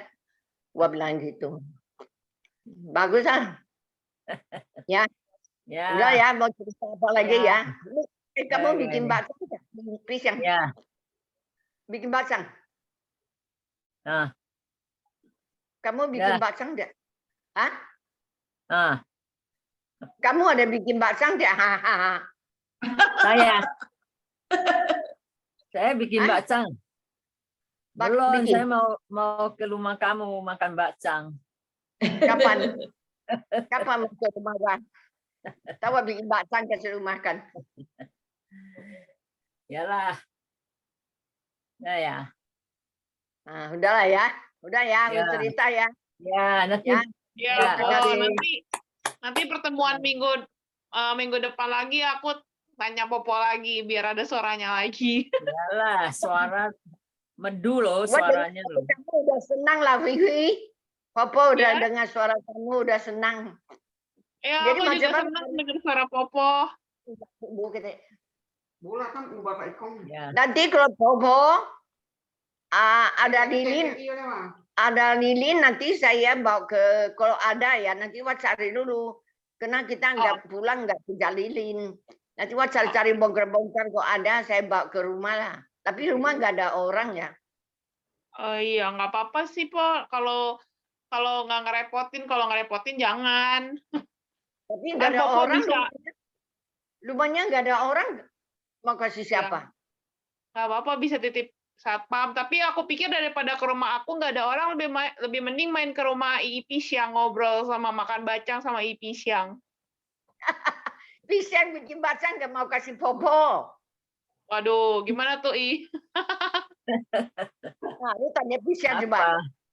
Hah? Gimana dia Ii Pisyang? dia nggak Katanya berani. boleh nggak main ke rumah Ii Pisyang makan bacang?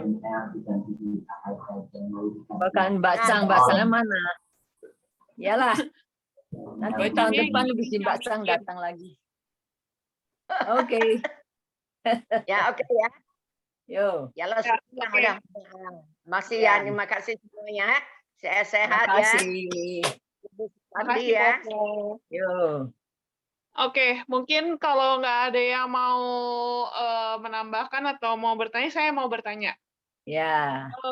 Karena di sini kan ada tulisan ya, dalam Triloka tidak ada ketenangan gitu. Ini sebenarnya saya agak bingung ya sama kalimat ini ya.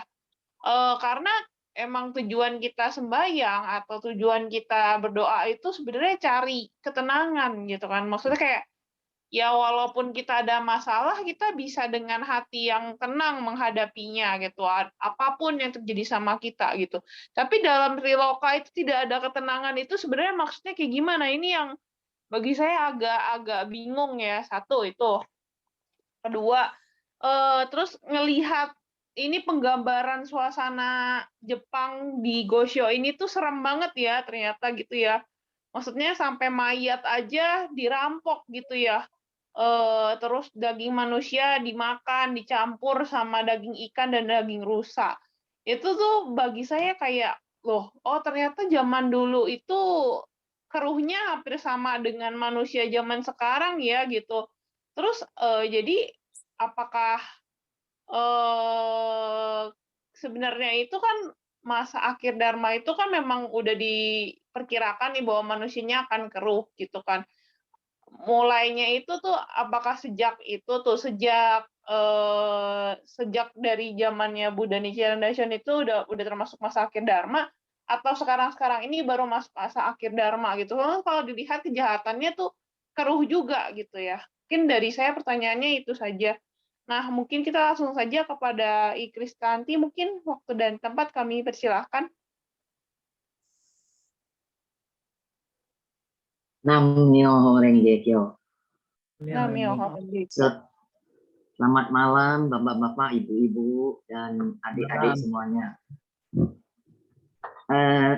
Dari tadi kita udah dengan Gosho udah dibahas sama Pak Letemia itu udah tuntas ya. Sudah tas tuntas. Jadi ini tadi ada pertanyaan dari Hui dari Hapina. Ini Buddha dikatakan sebenarnya Buddha kalau mau lahir dia akan lahir di tempat yang paling kotor, paling banyak pengfitnahan dharma dan paling susah diatur. Dia tuh lahirlah di situ. Di mana saat itu? Di Jepang.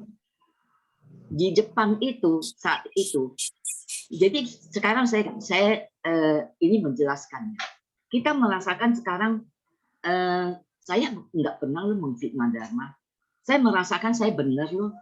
Tapi kita jangan lupa jiwa kita kekal abadi. Itu dikatakan dalam Sadharma Pundarika Sutra itu dikatakan jiwa kita itu kekal abadi. Lahir mati sampai tulang kita pun seperti bertumpuknya seperti sudah setinggi Gunung Semeru. Darah yang mengalir pun sudah seperti lautan. Artinya apa? Kita mati hidup, dilahirkan lagi. Dilahirkan sebagai apa? Kita belum tahu. Apakah sebagai manusia, apakah sebagai binatang, atau sebagai entah kecoak lah, entah semut lah, entah apalah. Nah, itu tetap jangan mengatakan kalau umpamanya ini ajaran sementara. Saya itu kalau ini dikatakan kenapa kita harus menjalankan hukum Buddha, menjalankan pertapaan hukum Buddha? Supaya apa? Mereka nggak mau lagi dilahirkan. Nanti ada tempat di mana? Di surga. Surga di mana? Di Sukawati. Ah, udah disediain tempat. Makanya pertapaan mereka itu apa? Capcai, kan? Terus tidak boleh menikah. Terus jalankan kebikuan, bikuni gitu. Supaya apa? Mereka nggak mau, kadang apa, lahir di dunia ini sengsara, penderitaan, mengalami penderitaan. Makanya menjalankan hukum Buddha ajaran sementara itu supaya apa, nanti kalau meninggal ya udah di Sukawati. Nah, itu dijanjikan katanya kan. Tapi begitu masuk Sadharma Pundarika Sutra, semua itu berubah kan. Waktu Buddha Shakyamuni menjelaskan, membabarkan Sadharma Pundarika Sutra, ada 5.000 murid Buddha. Dulu kalau kita mau hidup, kalau kita mau hidup enak, mau hidup di dunia surga, ya kita harus menjalankan pertapaan berapa? 2, kalau yang wanita 500 pantangan, bagi pria 250 pantangan. Supaya apa? Menjalankan pertapaan ini nanti lahir di dunia surga, di sebelah barat, di Sukawati. Tapi begitu dibabarkan Sadharma Pundarika Sutra, nah, Buddha itu mengatakan, saya dan Anda itu sama. Sama-sama punya jiwa Buddha. Sama-sama bisa jadi Buddha. Bisa jadi Buddha. Saya bisa jadi Buddha. Anda pun bisa jadi Buddha. Nah, mereka itu ada yang mendengar begitu, udah. Buddha sudah bohong. Nah, mereka inilah yang 5.000 murid-muridnya itu meninggalkan Buddha. Nah, mereka apa yang mereka dapat, ya itulah yang mereka sebar. Buddha dikatakan kalau Maitreya ya, yang sedang ditunggu-tunggu untuk lahir di dunia ini, itu Buddha sudah lahir, Buddha sudah lahir. Yang lahir Buddha Nichiren Daishonin, lahir di mana? Di tempat yang paling kotor, di tempat yang paling jahat, di tempat yang paling mengfitnah dharma, yaitu di Jepang. Sampai kenapa kalau dikatakan mengerikan kan, mayatnya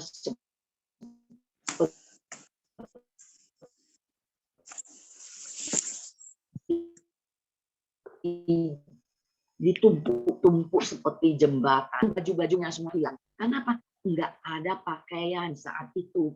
Biarpun orang mati, udahlah dibuka aja, kita pakai nggak apa-apa. Nah itu begitu, sampai dagingnya pun mau makan daging aja nggak ada. Ini sebenarnya kalau daging manusia sama daging rusa dicampur-campur.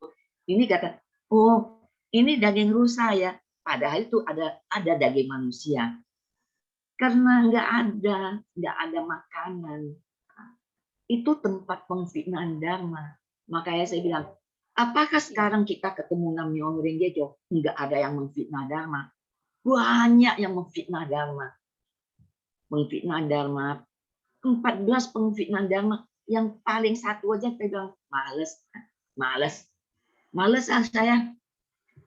Kalau tadi bilang, mau pergi ke persian nggak? Aduh, sorry, males saya. Kita bilang males aja itu pengfitnahan dharma. Tapi ada 10, dari 1 sampai 10 itu pengfitnahan dharma mungkin ya seperti ya kita bilang males lah, marah lah, benci lah apa. Tapi 4 yang di bawah itu manusianya, memfitnah manusianya. Kalau saya ambil contoh dalam beberapa hari ini, saya dengan Ibu Jini Bustan ini ya, dia menceritakan gini, mereka gini. Saya bilang itu sebenarnya pengfitnahan dharma. Tapi orang seberang itu mengatakan kita memfitnah dharma. Saya tanya sama gini, kamu mantap di NSC? Oh, mantap, dia bilang gitu. Mantap ya? Kok mantap? Semua diputusin. Harus tetap di sini. Semua kegiatan diputusin. Wah, dia bilang, oh nanti sebentar lagi saya diserang loh. Jangan takut. Kalau kita jalan yang benar, kita tidak takut diserang. Saya merasakan kita jalannya benar. Kenapa? Memang kita sesuai Gosyo. Sesuai apa yang dikatakan oleh Nichiren Daishonin di sini. Kalau Pak Temea tadi menjelaskan begini-begini, apakah menyeleweng dari Gosyo? Enggak. Apakah Pak Letemia pernah mengatakan, Gosyo orang NS itu luar biasa loh. Kok Gohonson, bukan apa, Gohonson dari orang NS itu luar biasa kekuatannya. Tapi kekuatan Gohonson dari yang lain-lain itu enggak ada. Enggak pernah kita mengatakan begitu. Ketua umum pun mengatakan ya selalu, Gohonson itu dari besar sampai kecil, dari Dai Honson sampai Oma Mori Gohonson, kekuatannya itu sama. Nah, Ibu Jenny ini kan dibilang, kamu hati-hati, memilih hati-hati. Bilang, kalau NSI itu tidak di bawah naungan biku, Gohonson mereka tidak ada di bawah naungan biku. Saya bilang, memang nggak ada. Kita punya Gohonson lebih hebat daripada Gohonson mereka. Mereka punya Gohonson hanya di bawah naungan biku. Kalau Gohonson kita langsung di bawah naungan Nichiren Daishonin. Benar nggak? Ya, Pak Letemnya, benar nggak? Namyoho Renge Kyo, Nichiren. Udah itu, kenapa kita mesti takut? Kenapa kita mesti harus kok Gohonson saya gimana ya? Nanti saya nggak bisa robah nasib. Robah nasib itu harus kita jalankan sendiri. Dia terus dikatakan hati-hati, pilih tempat hati-hati, daripada ikut Konstanti lebih baik ikut Permata. Permata ya sama. Mereka lebih mengagungkan biku daripada mengagungkan Buddha Nichiren. Kalau kita mengagungkan Buddha Nichiren Daishonin, hanya di zaman Mapo ini ya, tadi sekalian saya jawab pertanyaannya Hartina.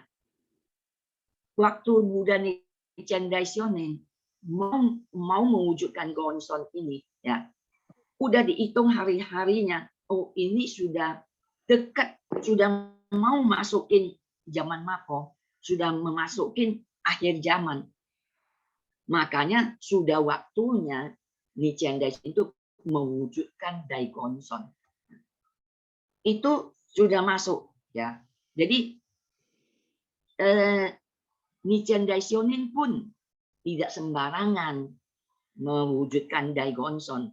Melihat sudah tepat waktunya dan tepat gunanya. Gonson ini tepat gunanya untuk manusia-manusia akhir zaman ini.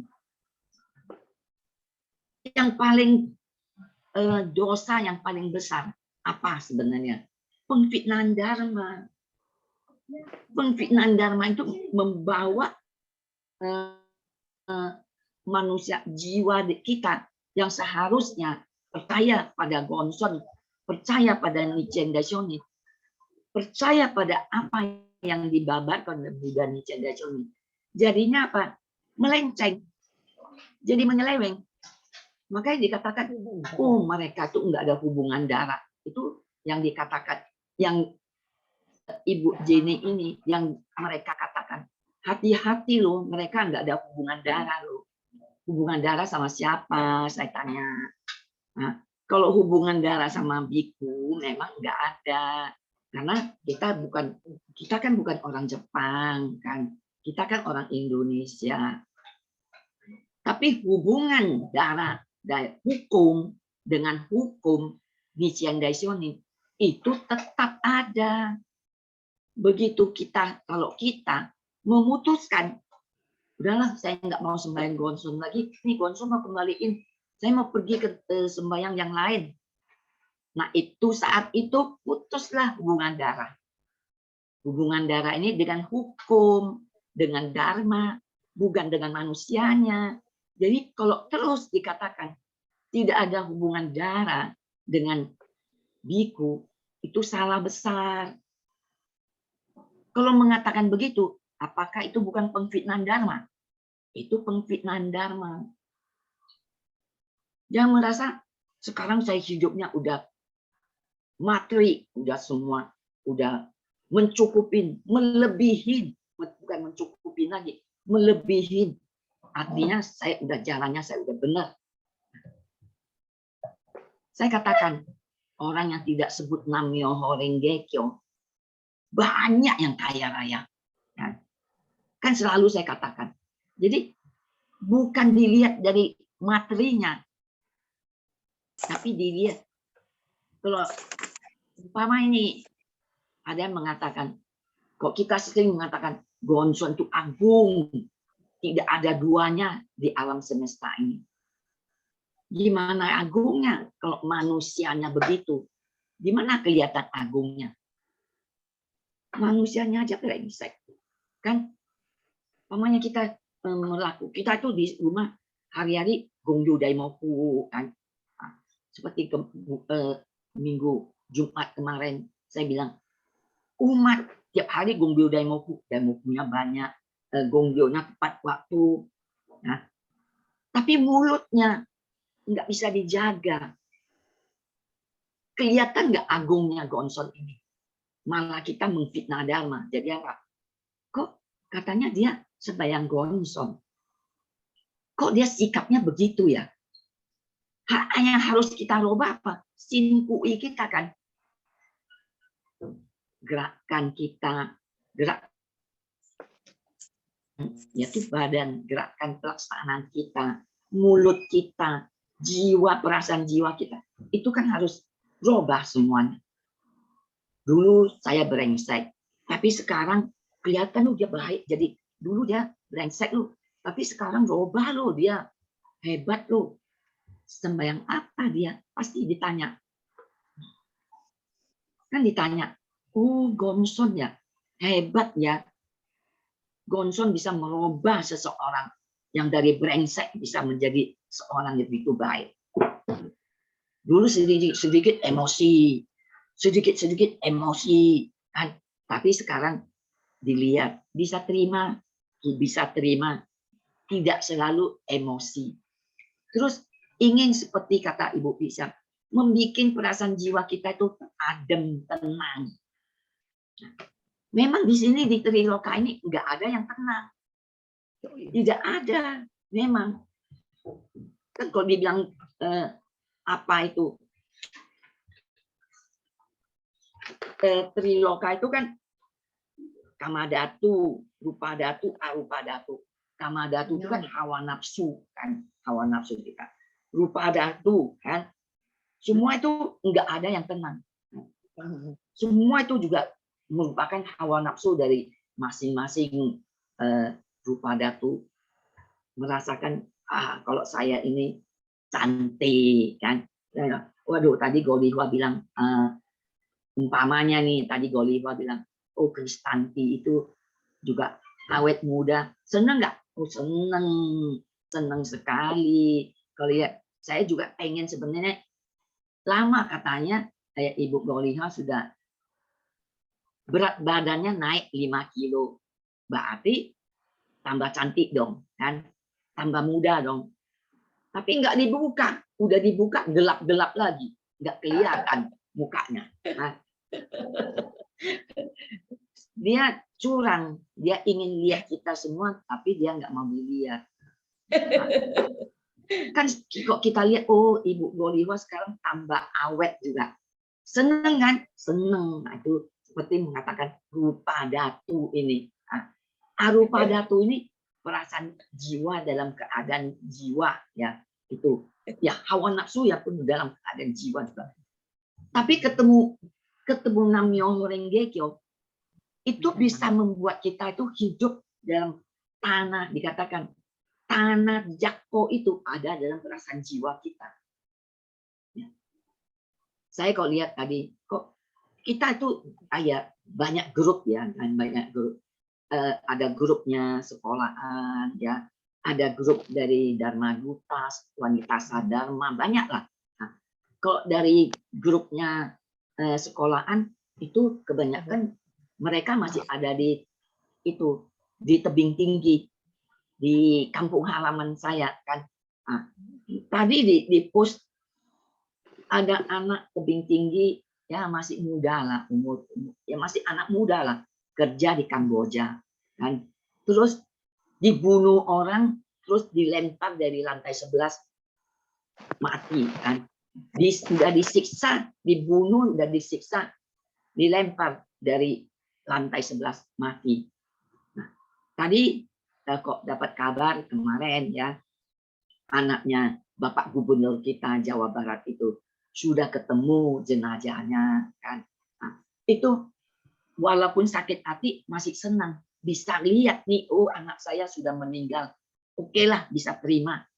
Kalau enggak ketemu mayatnya kan sebenarnya ini mati apa enggak, mati apa enggak, kan kita enggak tahu soalnya enggak lihat mayatnya loh. Kita bisa aja mungkin nanti ditolong siapa kan. Nah, kita kan dikatakan di sini kita enggak tahu besok lusa dunia fana ini ya, besok lusa terjadi apa kita nggak tahu. Ini hari tidur, besok bangun nggak, kita pun nggak tahu. Nggak ada jaminan. Nggak ada jaminan kalau kita itu bisa bangun besok. Kita bisa bangun. Nggak ada jaminan. Tapi dengan kita sebut hari-hari menjalankan pertapaan Namyo Horenge Kyo, itu membuat jiwa kita itu tenang. Tenang. Nah, timbul kekuatan dunia Buddha. Dunia Buddha itu Pak, tenang, suci, kuat, bebas. Jadi kita nggak terikat. Besok mau bangun kayak, nggak bangun kayak. Pokoknya ini hari saya sudah jalankan. Gongyo Daimoku. Nah, saya udah jalankan. Ini hari, apa yang sudah saya jalankan? Saya udah jalankan. Nah, ini hari, ya kita udah pertemuan. Sudah selesai pertemuan, sudah saya jalankan. Saya udah bebas, enggak terikat. Perasaan suci itu saya timbul. Kalaupun saya mati, besok enggak bangun. Jiwa saya pasti akan lahir lagi. Akan ketemu lagi. Gohonson. Akan ketemu, kalau punya kepercayaan kuat. Kita harus punya ichinan, dikatakan ichinan itu harus kuat. Saya ichinan kita harus kuat. Nanti kita akan ketemu lagi. Nah, mungkin waktu itu, mungkin nanti besok saya mati kan. Nah, nanti besok lagi saya dilahirkan lagi kan. Nah, nanti saya ketemu lagi. Waktu itu Hartina mungkin udah tua, sudah banyak anak cucunya kan. Nah, Shinjin anak cucunya udah di pertemuan di Teluk Gong atau di Cianjur ini bukan cuma 14, tapi mungkin 1.400. Udah banyak anak cucunya. Terus kalau lihat hati nama ya anaknya satu lusin nggak apa-apa lah. Ya. Satu lusin tuh sedikit. Zaman dulu orang zaman dulu ya. Setengah lusin aja, setengah lusin. Zaman dulu aja ya. Zaman dulu paling sedikit kalau ditanya, lu berapa saudara? Kalau si Ibu Pixiang berapa saudara? Paling sedikit 6 tuh, 6. Kalau kita 7, kalau Temea lebih banyak lagi. Nah, kalau Ibu Jenny Bustan 8 katanya. Nah, kalau Ibu Amei juga banyak itu, 7 juga. Nah, jadi kalau dibilang, kalau sekarang ditanya, anaknya berapa? 2. 1. Saya ketemu satu ibu, dia sering bawa anaknya cuma 1 aja itu, anak laki-laki. Saya bilang ini 1 aja, nggak ada adiknya aja udah gede, udah 10 tahun. Aduh, zaman sekarang 1 aja cukup, dia bilang. Kasih makan mah nggak masalah. Sekolahnya itu, dia bilang sekolahnya itu pendidikannya itu mahal, dia bilang gitu. Nah, jadinya orang takut punya anak banyak-banyak. Kalau dulu, zaman dulu, ya sekolah-sekolah asal ada sekolah udahlah, nggak usah sekolah sampai SD, udah sekolah cukuplah SD. Kalau yang cewek-cewek kelas 3, kelas 4 udah cewek mah nggak usah sekolah, nanti juga masuk dapur. Nah, itu pemikiran dulu. Tapi zaman sekarang wanita bisa jadi presiden. Tapi orang dulu kan nggak mikir begitu, kan? Nah, kalau sekarang kita ada Namyo Horengekyo, ya. Kita sekarang jalankan. Jangan takut mengatakan, kok dunia begitu kacau ya? Ada ibu-ibu kemarin saya baru telepon dia. Aduh, Piin, lu nggak tahu saya ya. Saya itu kemarin kalau bunuh diri hampir mati. Dia bilang kok sekarang untung saya masih hidup. Kalau saya mati lu pasti nggak tahu. Iya, nggak tahu lah. Saya bilang gitu. Nah, terus kenapa lu bunuh diri? Kenapa? Saya tanya. Kenapa?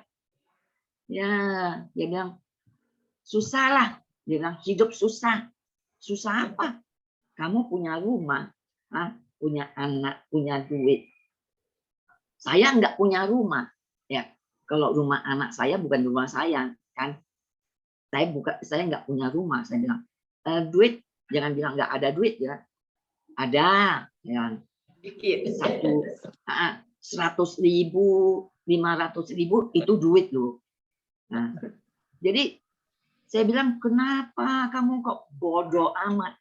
Ya lu sampai masuk ICU habis 60 juta. Nah, sekarang lu malah lu nggak mati, lu malah habisin duit, saya bilang gitu. Kenapa bodoh sekali? Ya, saya susah hati, dia bilang gitu. Sekejap kan? Sekejap. Tidak mikir, sekejap. Bunuh diri itu pun harus punya kekuatan loh. Tidak punya kekuatan. Mati nggak ya? Nanti mati nggak? Nanti menderita nggak? Takut nggak jadi. Tapi ini orang yang mau bunuh diri punya kekuatan. Apalagi ada yang loncat dari atas lantai 10, 20. Aduh, itu harus punya kekuatan untuk loncat sampai badan berantakan. Itu harus punya kekuatan. Kalau sampai kita punya gonson, ya, kalau sampai kita bunuh diri, itu artinya apa? Kita pemfitnahan dasar, pemfitnahan dharma yang besar sekali. Orang bunuh diri mati, nanti masa akan datang terakhir jadi apa? Cacat. Kan? Cacat. Jadi dia membunuh jiwa Buddha. Membunuh jiwa Buddha yang ada di dalam dirinya. Kenapa? Kok ini ada Buddha loh, ini Buddha loh, dibunuh. Itu merupakan pengfitnahan dharma yang paling besar itu. Kenapa? Apa kesulitan? Gonson itu, di dalam Gonson, dalam salah satu Gosyo mengatakan, saya tidak takut menderita. Tapi yang saya takutin adalah bagaimana mengatasi penderitaan ini. Ada kok kita menderita, kok kita ada penderitaan. Kita Buddha bilang nggak ada kan. Kok si Jokingo kan apa-apa tanya Buddha. Tapi Buddha udah nggak ada. Tapi ada peninggalannya, dharma-dharma ini, Gosyo-Gosyo ini. Kita cari salah satu Gosyo, pasti bisa mengatasi. Nah, kita baca, seperti kata Ibu Ame, baca. Kita mau pengen baca apa, kita tarik satu Gosyo, kita daimoku, kita baca. Terbuka nih perasaan jiwa kita. Apa sih yang nggak bisa diatasin di hidup di dunia ini? Kalau ada Gonson, kenapa sampai harus bunuh diri? Kan? Kenapa? Sekejap lah itu dikatakan, sekejap ichinen kita. Makanya kenapa selalu dikatakan ichinen itu harus, saya pasti bisa, saya pasti bisa, saya pasti bisa. Apapun saya harus bisa. Kalau dikatakan, saya waktu divonis jantung ini, sakit jantung ini, pertama yang bawa saya pergi ke dokter itu Ibu Syoi, kan? Ibu Syoi bawa saya ke itu. Terus dikatakan, oh ini jantungnya begini, begini, begini. Oh. Saya nggak percaya, saya bawa pergi lagi sendiri. Nah, ini juga iya, ini jantungnya begini, begini sama ya ngomongnya. Nggak percaya. Itu Ibu Yuli, Ibu Susan, ya. Kita pergi lagi ke dokter yang itu bukan Ibu Siska dulu, Ibu Siska dulu. Ya, pergi ke dokter Utoyo yang dulu Pak Yohanes Yong pergi itu yang di Kelapa Gading itu. Dia bilang, oh tapi itu dokter mata duitan. Nggak boleh ngomong sini nanti kalau dia buka rekaman ini dia periksa begini aja dia terus dia berdiri di pintu, dibuka pintu maksudnya supaya udah selesai, supaya suruh keluar gitu. Nah, belakangan sama Ibu Yuli sama Ibu Susan pergi satu dokter dulu, dokternya SBY itu ya. Itu juga dikatakan, oh memang ini. Waktu itu mengatakan 5 tahun sudah harus dioperasi. Kalau 5 tahun nggak dioperasi, saya sendiri pergi lagi ke Royal Paruma, ketemu Dr. William. Nah, itu juga spesialis jantung. Jadi kalau saya hitung-hitung semua dokter, 5 orang dokter bilang, ya memang jantungnya harus begini. Dan 5 tahun harus dioperasi. Kalau tidak dioperasi ya saya akan mengalami begini. Tapi saya doa, saya percaya kok. Saya pun punya kekuatan dengan jodoh Gonson ya, dengan jodoh Gonson. Saya punya kekuatan. Saya bisa menimbulkan kekuatan dunia Buddha saya. 10 tahun saya pasti bisa lewat dengan tenang. Nah, waktu itu kan Pak Yohanes sama Ibu Ame datang ya ke apartemen saya itu. Waktu dengar saya sakit jantung itu. 10 tahun saya doa, saya pasti akan hidup dengan tenang dan penyakit ini tidak akan mengganggu saya. Tahu-tahunya saya disuruh tugas ke Medan. Saya pikir-pikir, pergi nggak ya? Pergi nggak? Pokoknya tugas ambil aja. Ambil, pergi ke Medan 7 tahun kan. Jadi sekarang udah 10 tahun. 10 tahun ini saya ya enggak biasa-biasa aja lah ya, hidup dengan tenang, dengan ya biasalah, apa mau saya melakukan apa aja biasa aja. Itu apa? Itulah kekuatan dunia Buddha kita. Dengan jodohnya Gohon Son itu menimbulkan kekuatan karena saya percaya itu kepercayaan saya pada Gohon Son. Jadi apapun di sini dikatakan dunia Buddha itu ada di mana? Ada di mana-mana. Ada dalam jiwa kita. Bukan ada di Taisekiji. Itu dunia Buddha, tanah suci. Tanah Buddha, bukan. Buddha Nichiren Daishonin mengatakan, tanah Buddha itu ada di mana-mana. Di mana? Entah di mana-mana lah. Yang penting apa? Kalau saya pergi ke Amerika, dunia Buddha saya bawa. Itu ada di Amerika. Kalau saya pergi ke Australia, di sana saya jalankan. Tanah Buddha saya itu ada di situ. Bukan bilang berkata, oh Ibu Jenny ya, kalau kamu ikut ke NSI, ingat ya, kamu nggak bisa tosan lagi. Ibu Jenny ya, saya kasih tahu kamu ya, kamu kalau pergi ke NSI, tidak boleh injak ke wihara kita lagi. Saya bilang, udah, jangan takut, wihara mah banyak, NSI banyak wihara kok. Nah, jadi Ibu Jenny bilang, aku nggak mau tosan kok. Udah nanti kita tosan ikut NSI bawa ke Pulau Sado, bawa ke Seichoji, bawa ke Tatsunokuji, lihat tempat-tempat bersejarah. dari Buddha Nichiren Daishonin. Nanti bawa lu ke Taisei Kiji juga. Percaya deh. Jadi jangan kita hanya, kalau kita nggak mengerti Gosyo, kalau dikatakan kita takut loh. Nanti kalau aku nggak tosan, nggak bisa jobut lah. Nah, jobut mah ada di perasaan jiwa kita, bukan menurut mereka, nggak ada. Saat sekarang saya merasakan begitu gembira, ya, bisa ketemu dengan Ibu Jenny yang katanya dia udah cari saya 30 tahun. Nah, terus begitu ketemu pas makan bakcang, dia kirim bakcang. Aduh, janganlah, jangan repot kirim, nggak apa-apa, ini 30 tahun, sudah 30 tahun sudah saya kumpulin. Oh, 30 tahun kumpulin bakcang dia.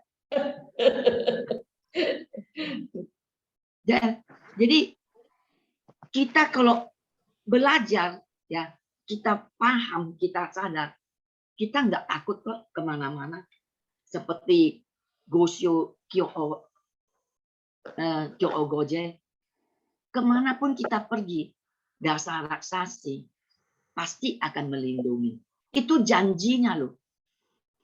Tapi kalau kita nggak menjalankan, kita kalau kita ada goncon di rumah, tapi kita nggak pernah gonggyo daimoku, kita nggak pernah belajar, nah, jangan salahkan. Kalau tidak ada perlindungan dari Gonson, bukan salahnya Nichiren. Walau didoain pun. Jadi kalau Ibu Jenny dikatakan waktu itu pertama kali, gimana ya nanti kalau mati nggak ada biku yang doain. Ini kita ada satu Gosyo yang mengatakan Kenjo Kumyo, kan? Kenjo Kumyo itu hubungan antara ini ya hubungan darah dari keluarga. Itu lebih penting didoain oleh kita punya keluarga daripada didoain oleh biku. Percaya itu lebih penting karena anak yang mendoakan kita, orang tua yang mendoakan kita, saudara kita mendoakan kita, itu akan masuk daripada orang lain. Jadi kita percayalah semua kata-kata Buddha, yang kata-kata Gosyo yang ada di NSI ini, semua itu sesuai, masuk akal, wajar. Jadi tidak salah kalau Ibu Jenny ada di NSI. Cuma katanya sayang sekali ya, ketemunya sudah 30 tahun. Kenapa enggak ketemunya kemarin-kemarin, 20 tahun yang lalu, 10 tahun yang lalu. Saya bilang, belum waktunya. Ini udah waktunya. Kok udah 7 tahun ke Medan saya nggak ketemu ya. Orang belum waktunya, kan? Belum waktunya. Buddha Nichiren Daishonin mewujudkan Gonson saja kalau belum waktunya, itu pun nggak bisa. Ini udah masuk zaman Mappo. Terus umat-umatnya sudah bisa mempertahankan, udah diwujudkan Gonson ini, kan? Ya, kita semua udah, kalau orang NSI semua udah mengerti, semua tahu, semua udah tidak hatinya, ichinannya enggak. Tapi Ibu Jenny juga bilang, saya udah mantep loh, mantep. Oke, saya bilang kok mantep, kita kasih jempol 2 ya. Terima kasih. Sekian. Ya, terima kasih I Kristanti. Oke. Tadi sudah menjawab pertanyaan dan juga sudah menjelaskan Gosyo pada malam ini ya. Nah, karena waktu juga sudah jam 9, mungkin mari kita tutup pertemuan hari ini dengan penyebutan 3 kali Nam-myoho Renge Kyo. Oke, ibu-ibu, bapak-bapak, adik-adik, kita tutup dengan 3 kali Nam-myoho Renge Kyo.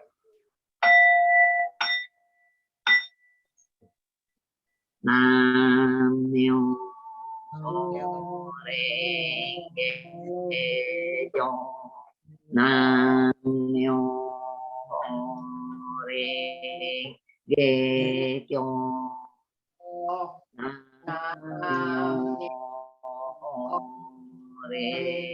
Ge kyong. Terima kasih, selamat malam. Sampai ketemu. Terima kasih Bapak-bapak Ibu. Sampai ketemu Ketemu Jumat lagi. depan. Jumat Jumat depan. Dadah. Dadah. Terima kasih. Bye-bye. Dadah.